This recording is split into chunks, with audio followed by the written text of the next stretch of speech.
බීඩියක් හෝ සිගරට් එකක් බොන්න මටත් ආස හිතෙයි. අයිසේ අහක දැමූ සිගරට්ටු මදය බංකෝ යට ඇත. ඒකුන්න තොතාගෙන බොන්ට පුළුවන්. ඒත් කාටවත් පෙනේ කියා හිතට බයය. ගෙදරදී මම ලිප ළඟට වී නිකම්ම නිකන් කඩදාසි රෝල් කරගෙන බොමි. වේවල් කෑලි කපාගෙන බොමි. පාවට්ටා කොළ ඔතාගෙන බොමි. පාවට්ටා කොළ බොන එක ඇදුමට හොඳය. මම උපුටා ගැනීම සිදු කරේ මහගම සේකරයන් 1967 දී රචනා කළ තුම්මන් හන්දිය නවකතාවේ.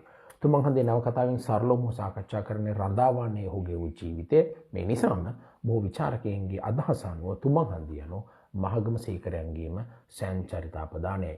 මේ ඇති අනෙක් විශේෂත්වය වෙන්නේ මේක ඉතාම කෙටි නවකතාවක්. ඒ වගේම සරල භාෂාවක් තමයි පාවිච්චි කරලා තියෙන්නේ.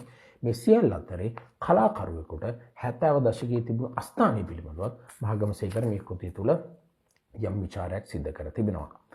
ඒ වගේම 1967 දී ප්‍රථම මුද්‍රණය නිකුත් වුණාට පසු ඉන් වසර 3කට පසුව මහගම සේකරගේම අධ්‍යක්ෂණයෙන් ඔහුගේම තිර රචනයෙන් තුම්මන් හන්දිය සිනමාවට නැගෙනවා.